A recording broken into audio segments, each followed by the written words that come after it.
respect us, we'll respect you. You don't respect us, you don't mean shit. I live for this stuff. I live for the tour. I live for the stage. Hey, baby. What do you think of the spoken word so far, huh? Like, back off! Wanna break it, I wanna kill it, I wanna rip it, limb from limb. Right here on blues guitar is Mr. Jim Wilson. On drums is Mr. Jason McEnroe. Marcus Blake on bass. These guys are a serious band, and the four of us click very much together, so songwriting goes very quickly. Henry, Jim, Jason, and Marcus throw their hat into the ring again to make another great album that will be thoroughly ignored. What are we going to call this record? We all started kicking around ideas, and then out of nowhere, our guitar player, Jim Wilson, just went, Nice. nice, Nice. Nice. nice, Nice. nice. Oh, nice. It's nice. And I went, that's it. How funny for a band who makes music that sounds like ours does to call it nice. It just kind of fits the record and the whole attitude of the music and what the Rollins band is really going to be about right now. We're a rock band, and what we're doing is not rocket science, but there is something to playing rock music with a real groove and a real pocket, where you have a real rhythm section that knows what rhythm is. It's out and out rock and roll, the way it's meant to be played, the way it's meant to be heard, the way it's meant to sound. It's rock and roll. Full blast ahead. And so I started coming up with ideas, well, what will be on the cover? You know, everyone, you know, holding puppies in mugs of hot cocoa. I like stuff like that. She looks like she's in abandon. Outside the chaos, Crass. Sex, money, nice. If you took it wrong, it's offensive, you know, but it's really just tongue-in-cheek, like, you know, lighten up. wanna break it, I wanna kill it, I wanna rip it limb from limb. Wanna taste it, I wanna own it. You get one shot, don't miss me. Hello, hello, hello. Welcome back, my friends.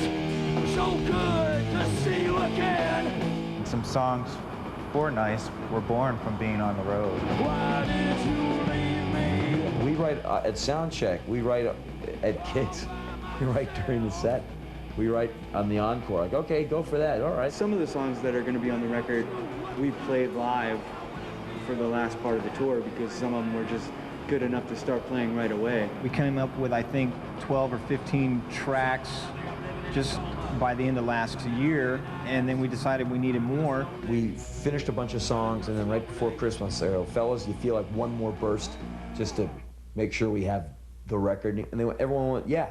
I take time thinking about the moves I'm gonna have to make. I take time thinking about the rules I'm gonna have to break. It's always push and shove in. Sometimes it comes to nothing. Sometimes it's more than a mere mortal man can take. Without a doubt, the finest engineer I have ever worked with is Cliff Norrell. And he is a 10 out of 10. He's an 11 out of a possible 10. Working with Henry is a great experience. Henry's an interesting guy because he's real laid back, but has that intensity at the same time. I'm sure everybody who's a fan of his knows how intense he is, but at the same time when we're working, it's great because everyone is kind of like just in a good mood. Is there a way you can do a higher sounding and maybe... Let's just see if that sounds good. Knowing how to get the sound and what the song needs, that's your man. When I was younger, it was always like, man, I want my drums to sound like that, or the guitars need to sound like that. And then we get to work with Cliff, and it's like, that's what I've always wanted my drums to sound like. He hears things like a dog, you know? That guy can pick out a bad note in like a 4 guitar overdub. He'll go, that's not right. You're like, you're not even hearing it. And then he nails it. You're like, damn, Cliff. You're an amazing live performing band. We try to capture that.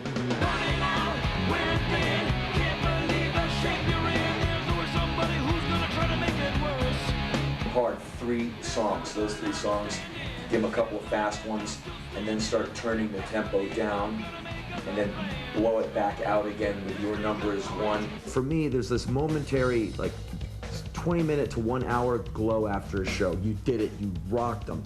You kicked it. And then that goes away, and then you're like, okay, And the itch comes back. Got to get on stage, got to go out there and prove it. You become a prove-it-aholic. Illumination comes so hard, makes me see, but it leaves its scars. And now the wish that I didn't know what I know now. Calm down. Be gentle. Because you're just a bunch of little ladies. Okay, here we go. Here we go, you bunch of girls. Okay, are you ready? Here we go. The only one I know is one.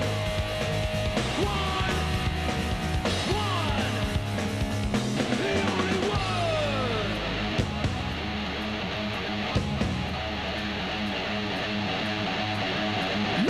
And you get addicted to it.